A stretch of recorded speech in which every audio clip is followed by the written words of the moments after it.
Il existe depuis peu dans l'armée française un nouveau matériel blindé qui à première vue surprend par sa ligne élégante et racée.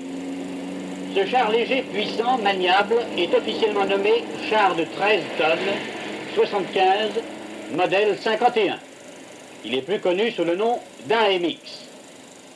Son équipage est composé de 3 hommes, un chef de char faisant fonction de chargeur au combat, un tireur et un pilote. Son châssis, équipé d'un moteur de conception très moderne, lui confère une mobilité stratégique et surtout tactique remarquable. Sa tourelle, avec son canon de 75 à très grande vitesse initiale, le dote d'une puissance de feu considérable jamais atteinte jusqu'à présent sur un matériel de ce poids.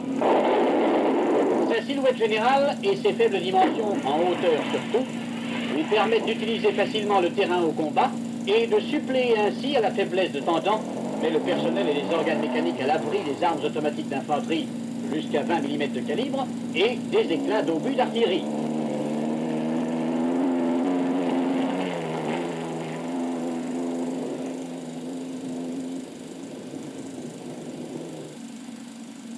Voyons tout d'abord quelles sont ses caractéristiques et ses performances d'ordre militaire. Et de 14 tonnes et demie. Il peut donc facilement emprunter tous les itinéraires routiers normaux. Doté de chenilles à grande portante, sa pression unitaire au sol n'est que de 750 grammes par centimètre carré. La boue ne lui fait pas peur. Il peut gravir une pente de 60%, soit 31 degrés.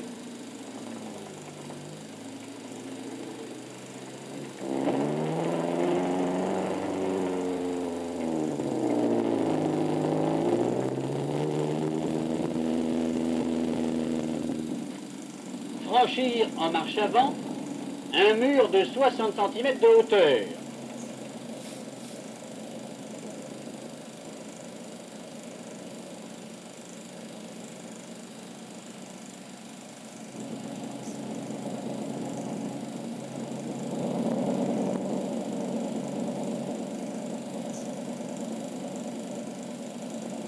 Et un fossé à bord franc de 1,60 m de large.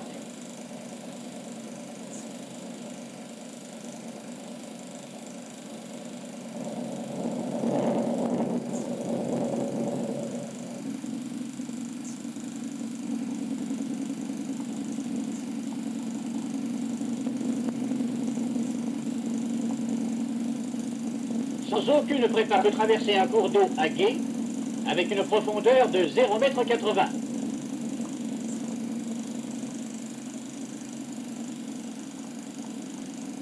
Après préparation, on peut le faire passer dans 1 mètre d'eau.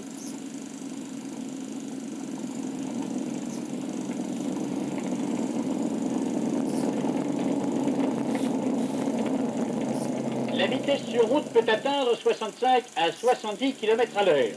Il peut facilement soutenir une vitesse de 60 km/h et réaliser une moyenne de 45 km/h. Ces réservoirs d'une contenance totale de 430 litres lui assurent une autonomie de 300 km ou 8 heures de marche. En utilisant un dispositif de blocage de chenilles, il peut virer sur une route de 4 mètres de large. Nous allons maintenant examiner en détail les organes qui composent son châssis et sa tourelle.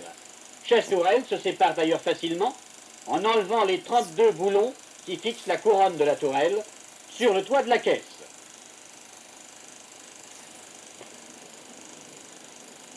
Le châssis est caractérisé par sa faible hauteur et son profilage. À l'avant, nous trouvons le moteur, le poste de conduite et les organes de transmission. Le moteur, remarquable par son encombrement réduit, est du type à 4 temps et à 8 cylindres horizontaux, opposés 2 à 2, avec double allumage et refroidissement par eau. Il développe 240 chevaux à 3200 tours minute, ce qui donne au char une puissance spécifique de 17 chevaux à la tonne, supérieure à celle des meilleurs chars étrangers. L'alimentation en essence est classique. Réservoirs à l'arrière, pompe d'amorçage, pompe mécanique, pompe d'injection, servant au démarrage difficile et dont il ne faut pas abuser.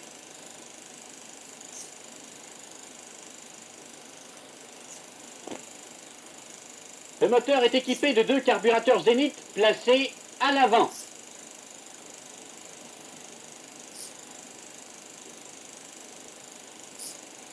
L'allumage est commandé du tableau de bord par un contacteur à 6 positions permettant d'isoler les différentes rampes.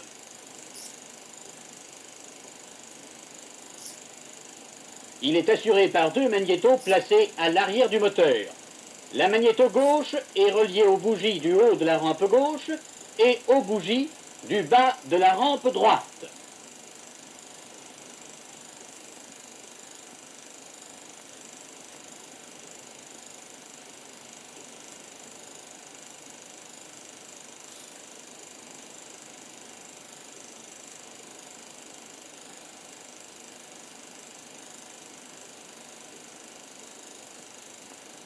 La magnéto droite est reliée aux bougies du haut de la rampe droite et aux bougies du bas de la rampe gauche.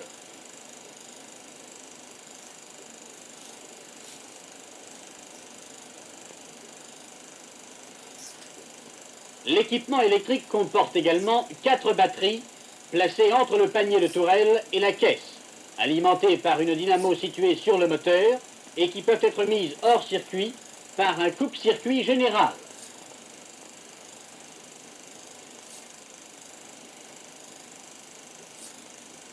Le moteur est refroidi par circulation d'eau, fournie par une nourrice. L'eau est refroidie dans un radiateur à ailettes placé à l'arrière du puits du ventilateur. À l'avant sont les radiateurs d'huile moteur et axe avant. Le moteur peut être mis en marche de 2 façons. Normalement, par un démarreur électrique classique commandé du tableau de bord et placé au-dessus du moteur. Ou exceptionnellement par le démarreur Berger, système hydraulique qui consiste à lancer le moteur sous l'impulsion d'huile sous forte pression, emmagasiné dans un accumulateur oléopneumatique.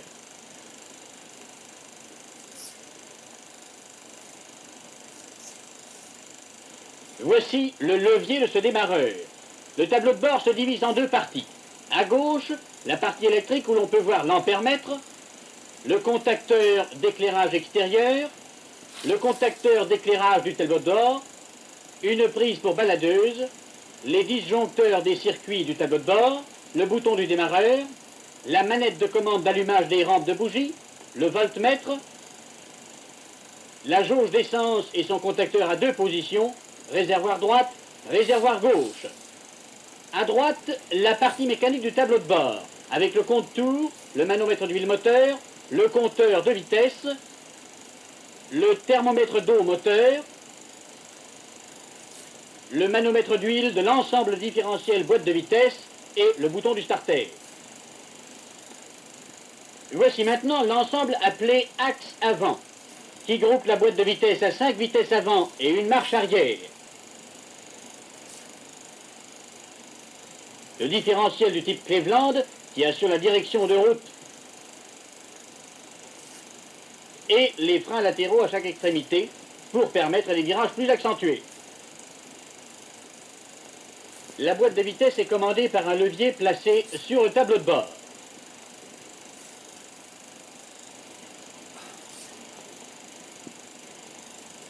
Le différentiel et les freins latéraux sont commandés par 2 séries de leviers différents, et des leviers de direction normaux,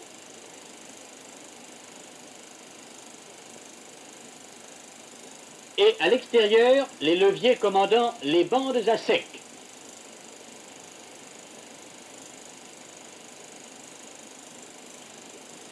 Voici maintenant le train de roulement. Du type Christie, il comporte 2 chenilles simples entièrement métalliques à articulation sèche, c'est-à-dire sans cylinder bloc. Chaque chenille est entraînée individuellement par un barbotin monté à l'avant du char.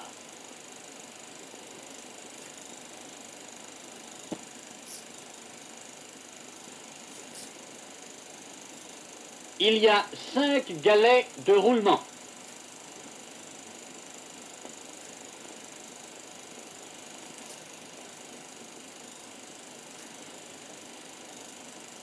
Une poulie de tension,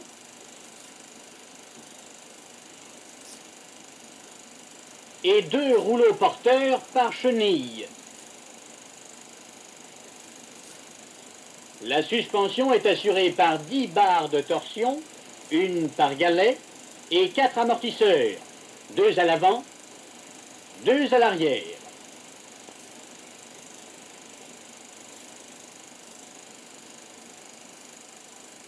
Voici les graisseurs des barres de torsion, tous groupés contre la caisse.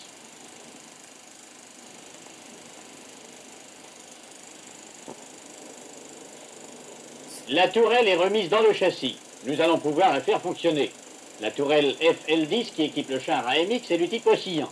La partie inférieure sur laquelle est fixé le panier de tourelle ne fait que pivoter et assure le pointage en direction. C'est le corps pivotant ou sellette. La partie supérieure portant le berceau du canon est articulée sur la précédente par 2 tourillons à pointage en hauteur. C'est le corps oscillant.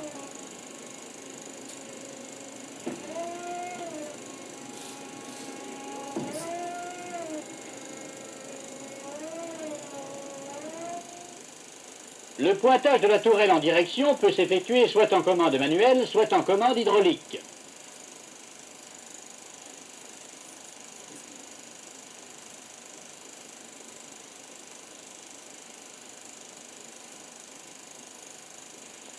L'huile sous pression, nécessaire pour ces manœuvres, est fournie par un groupe motopompe électrique placé dans le panier de tourelle et mise en route en enclenchant un bouton pressoir du tableau de commande.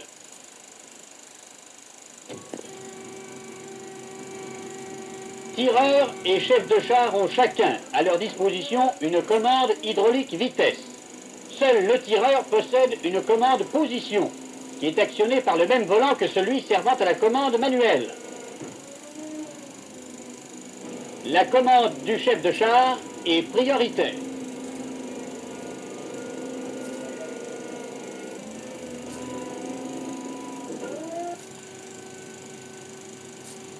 Le pointage du canon en site peut s'effectuer également en commande manuelle ou hydraulique.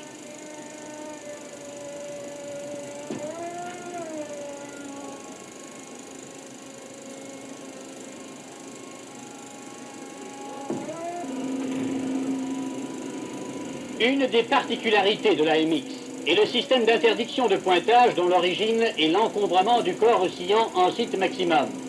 Pour ne pas heurter le sommet du compartiment moteur, le corps oscillant bascule automatiquement en avant lorsqu'il y a lieu.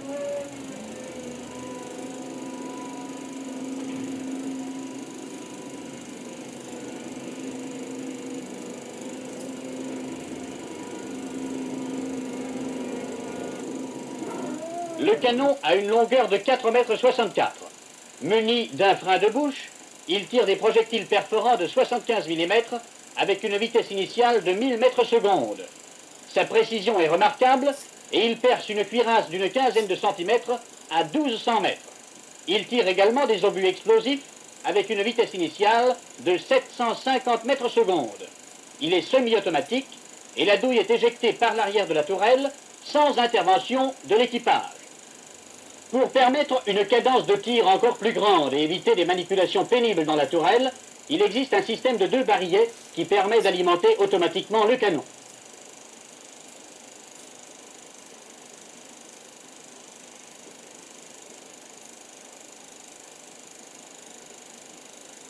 Le chef de char actionne les barillets. L'obus tombe dans la glissière. Le chef de char actionne le refouloir. L'obus est introduit dans la chambre. La culasse se ferme. La mise de feu du canon est actionnée par le tireur soit au pied, soit électriquement.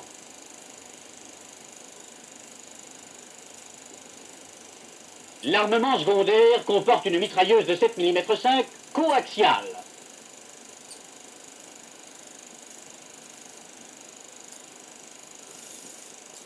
Alimentée par des chargeurs circulaires et dont la détente est actionnée par le pied du tireur. Il y a aussi 4 lance-pots fumigènes à mise de feu électrique. Le char est équipé d'un poste radio SCR 508 ou 528 et d'un poste ANVRC 3.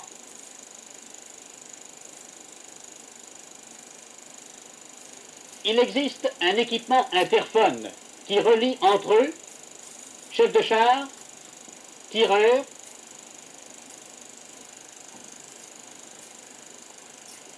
et pilote.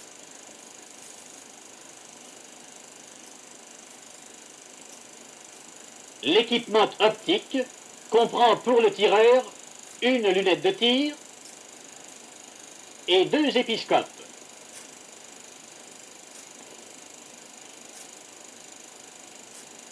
Pour le chef de char, 8 épiscopes. Et pour le pilote, 3 épiscopes, dont un mobile. Cet engin remarquablement conçu a de grandes possibilités tactiques. Grâce à sa vitesse et à sa maniabilité, son intervention est rapide. Son canon placé contre le plafond de la tourelle lui permet de se défiler parfaitement et d'intervenir par surprise et à coup sûr. Peu de blindage lui résiste.